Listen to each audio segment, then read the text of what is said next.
Superman को तो सभी जानते हैं क्योंकि ये एक ऐसा कैरेक्टर है जिसे दुनिया की ज्यादातर आबादी जानते हैं। सुपरमैन कितना शक्तिशाली है, क्या कर सकता है और इसे हरा पाना लगभग नामुमकिन है, इस बात से भी सभी परिचित होंगे। पर दुनिया सिर्फ डीसी यूनिवर्स के सुपरमैन को जानते हैं, जो वास्तविकता में एक मैन भी नहीं है। पर मार्वल सिनेमैटिक यूनिवर्स में एक कैरेक्टर ऐसा भी है जो मैन भी है और अपने यूनिवर्स का सुपरमैन भी। हालांकि शुरुआत में ये था तो एक सामान्य सा इंसान, पर एक दिन कुछ ऐसा हुआ कि यह सामान्य तो बिल्कुल भी नहीं रहा, पर यह इतना असामान्य बन गया कि इसने अपनी ताकत से भगवान तक को चुनौती दे डाली। हम बात कर रहे हैं एमसीयू का सुपरमैन सेंट्री की, जिसे लाखों सूरज की शक्तियों वाला सुपर हीरो कहा जाता है। पर क्या यह सुपर हीरो सच में डीसी यूनिवर्स के सुपर हीरो सुपरमैन को हरा सकता है? आइए जानते हैं आज के इस वीडियो में। पर वीडियो में आगे बढ़ने से पहले वीडियो को अगर आपने अभी तक लाइक नहीं किया हो तो वीडियो को अभी लाइक कर दें। सेंट्री, जिसे मार्वल कॉमिक्स के सबसे शक्तिशाली सुपर हीरो में से एक माना जाता है, हमें पहली बार द सेंट्री इशू नंबर 1 नामक कॉमिक्स में दिखाया गया, जिसमें एक साधारण से लड़के का एक सुपर हीरो तक बनने का सफर और उसके द्वारा किए कई कारनामों का विवरण मिलता है। पर इन शॉर्ट इसकी ओरिजिन की बात कर ले तो सेंट्री का वास्तविक नाम रॉबर्ट रेनॉल्ड था। रॉबर्ट एक साधारण सा व्यक्ति था जो नशे और आवारापन की भावनाओं से जूझ रहा था। उसका जीवन सामान्य और महत्वहीन था, लेकिन एक दिन उसकी किस्मत ने मोड़ बदली जब उसे एक गुप्त सरकारी प्रयोग का हिस्सा बनने का मौका मिला। दरअसल बात ऐसी है कि इस सीक्रेट लैब से गवर्नमेंट सुपर सीरम का ही advance version golden sentry serum का प्रयोग करने वाले थे, ताकि देश को कैप्टन अमेरिका से भी ज्यादा ताकतवर सुपर हीरो मिल जाए। पर रॉबर्ट ज्यादा कुछ न सोचते हुए जब इसे सेंट्री सीरम दिखता है तो ये उसे नशीला पदार्थ समझकर तथा अपनी उत्सुकता के कारण उसे पी जाता है। और इस सीरम के पीने की कुछ ही देर बाद रॉबर्ट के शरीर में परिवर्तन होने लगते हैं, क्योंकि रॉबर्ट 1 लाख विस्फोटक सूरज की शक्तियां पा लेता है और इसी क्षण एक आवारा और बेकार सा मनुष्य एक असाधारण सुपर हीरो सेंट्री में परिवर्तित हो जाता है। शक्तियां मिल जाने के बाद इसके स्वभाव में भी काफी परिवर्तन देखने को मिलती है, क्योंकि इससे शराब की लत तो छूटती ही है, साथ ही ये अपने शक्तियों को लोगों की भलाई में इस्तेमाल करने लग जाता है। पर ध्यान रहे, सेंट्री यानी रॉबर्ट की अब कुल 3 पर्सनैलिटी हो जाती है और पर्सनैलिटी डिसऑर्डर के कारण ये साधारण सा रॉबर्ट में, शक्तिशाली सेंट्री में तथा विनाशकारी वॉइड में भी बदल सकता है। अब सेंट्री अच्छे कामों के लिए तो जाना जाता है, पर यही सेंट्री जब वॉइड में बदलता है तब लाखों मासूमों को पल भर में मार डालता है। इसलिए रॉबर्ट अपने इस फॉर्म से परेशान होकर एक साधारण जीवन जीना शुरू कर देता है। पर ना ही सेंट्री की शक्तियां इससे जाती है और ना ही वॉइड इसका पीछा छोड़ता है। बात करें सेंट्री के पावर्स एंड एबिलिटीज की, तो इसकी स्ट्रेंथ गॉड लाइक लेवल की होती है। यही वजह है कि ये सेलेस्टियल से लेकर गॉड तक को भी मार सकता है। यहाँ तक कि इसने कार्नेज का भी अंत किया था।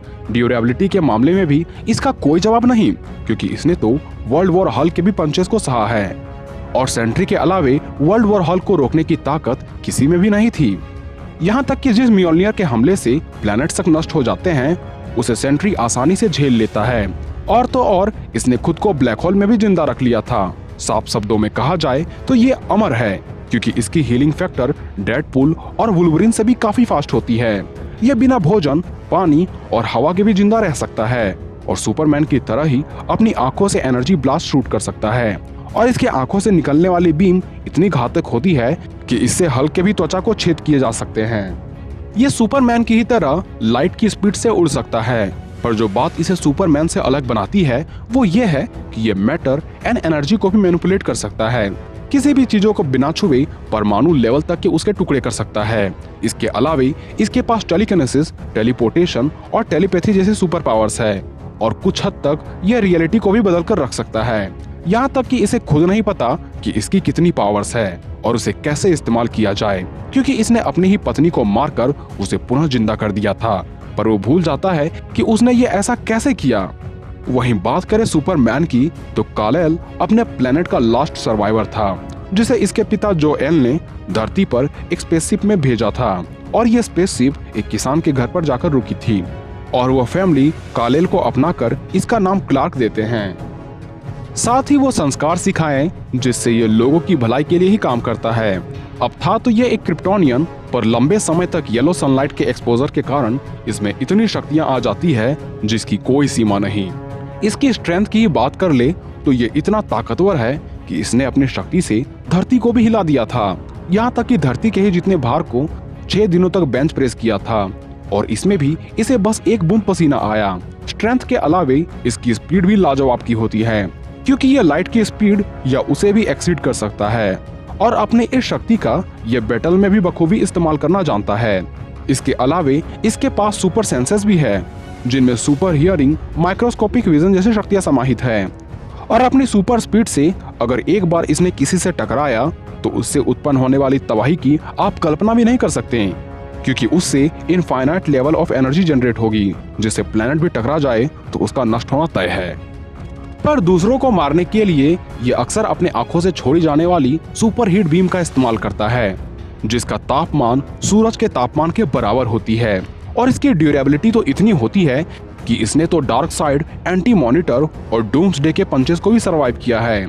इसके दूसरे और पावर्स की बात कर लें तो इसकी कोल्ड ब्रीथ चीजों को बर्फ में तब्दील कर सकती है, जैसा कि इसने डूम्सडे को भी बर्फ में तब्दील किया था। यह अपने एक्सरे विजन से चीजों के आर पार भी देख सकता है, और तो और ये काफी अक्लमंद भी है, इसलिए कॉमिक्स की दुनिया में इसने कई इन्वेंशन भी किए हैं।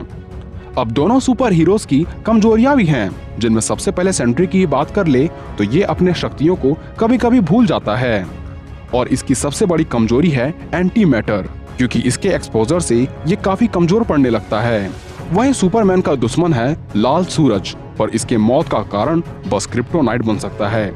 इसलिए दोनों की कमजोरियों को साइड में रखते हुए दोनों की तुलना करें तो स्ट्रेंथ और स्पीड के मामले में सुपरमैन सेंट्री पर भारी पड़ सकता है, पर सेंट्री के पास कुछ अनोखी शक्तियां भी है, जैसे कि invisibility, molecular and matter manipulation, telepathy और सुपर हीलिंग फैक्टर, जो इसे इस फाइट में काफी मदद करेगी। पर दोनों के फाइटिंग स्टाइल, रिफ्लेक्सेस और इंटेलिजेंस की बात कर ले तो सुपरमैन सेंट्री पर फिर से भारी पड़ जाएगा। पर यह भी एक फैक्ट है कि सेंट्री तब तक नहीं मर सकता जब तक कि ये खुद ना चाह ले। वही हमें पता है कि सुपरमैन को मारा जा सकता है, और चूंकि सेंट्री मैटर को भी मैनिपुलेट कर सकता है, इसलिए वो क्रिप्टोनाइट की बौछार करके सुपरमैन को मार सकता है। इसलिए ये लड़ाई अगर एक डेथ बैटल हुई तो काफी देर की लड़ाई के बाद सेंट्री इस फाइट को जीत लेगा। वहीं यदि ये लड़ाई बस नॉकआउट की हुई तब तो सुपरमैन सेंट्री को कई बार उठा कर पटक कर मार सकता है। इसलिए डेथ बैटल को छोड़कर इन जनरल बात करें तो इसमें विनर सुपरमैन है। वहीं दोनों में से किसी के अंत के साथ अगर ये लड़ाई का फैसला हो तो इसमें बेशक सेंट्री ही विनर होगा। खैर, आपका इस पर राय अलग हो सकती है, जिसे आप कमेंट बॉक्स में लिख सकते हैं। तो आज के लिए बस इतना ही, मिलते हैं अगले वीडियो में।